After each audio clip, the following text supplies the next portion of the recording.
mayo de 2002, el gobernador del Estado de México, Arturo Montiel, visitó España. El propósito del viaje era únicamente entrevistarse con empresarios de OHL. Su director, Juan Miguel Villarmir, le había invitado en busca de establecer conjuntamente los criterios para la ejecución inmediata de proyectos de desarrollo para el Estado de México. El verdadero objeto de la visita a Madrid era acordar ilegalmente los términos de la licitación de lo que hoy conocemos como Circuito Exterior Mexiquense. Así lo muestran las declaraciones de Gabriel Núñez, director general económico-financiero de OHL Concesiones, quien dijo: después de 1 año y medio aproximadamente de trabajo conjunto con la administración y financiado por OHL, se sacó a licitación pública el proyecto y se adjudicó en el año 2003. Es decir, esta licitación pública estuvo pactada previamente con uno de los competidores, justo el que resultaría beneficiario de la adjudicación, OHL. ¿Cómo debería funcionar una concesión? El gobierno necesita hacer una carretera. Entonces, hace una licitación pública en la que establece: 1. Las características de la obra. 2. El número de vehículos que van a transitar por esa carretera. Y 3. El costo del peaje.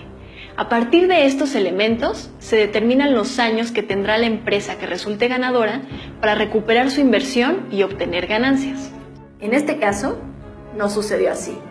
Mediante la consultora Cali Mayor, OHL y el gobierno del Estado de México acordaron inflar a tal grado el número de vehículos que transitarían por el circuito exterior mexiquense que cuando se licitó, ningún otro competidor quiso concursar.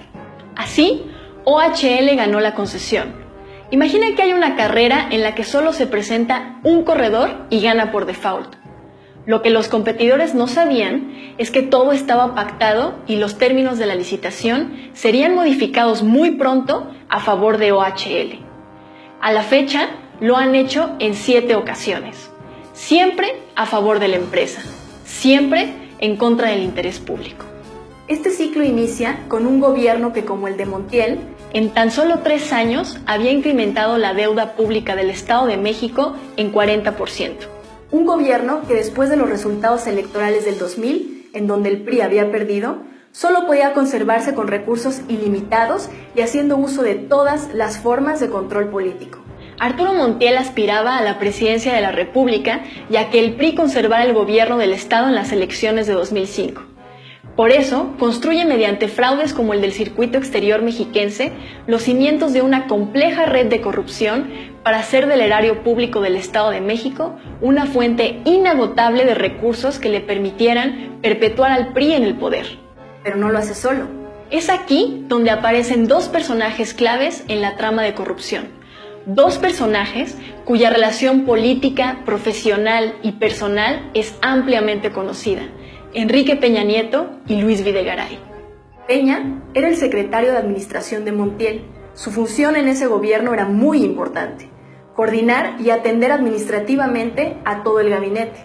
Videgaray era el encargado de resolver el problema del dinero.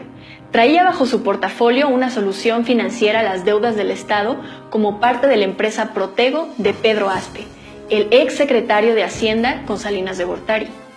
La magia de Videgaray era hacer un modelo para obtener recursos rápidamente, buscar dinero de modo discrecional para poder financiar, entre otras cosas, campañas políticas.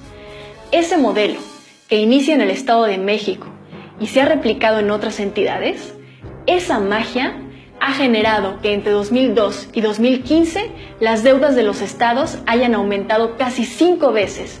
El modelo ha permitido la corrupción sin control que hoy vemos en estados como Veracruz y Chihuahua. A esta magia se suma el esquema ilegal del Circuito Exterior Mexiquense. El proyecto original de la obra implicaba un monto de 5.600 millones de pesos y una concesión pactada a 30 años. Hoy, aunque parezca increíble, incluso después de haber obtenido ingresos por más de 18.500 millones de pesos, nos dicen que el circuito ha costado más de 63.200 millones de pesos, es decir, casi el doble de la deuda pública reconocida del Estado de México. El problema no termina ahí. Este monto es solo a 2016 y pretenden que continúe hasta el 2051. ¿Cuántas veces más quieren que paguemos el circuito exterior mexiquense? ¿Cuántas campañas más quieren que les financiemos?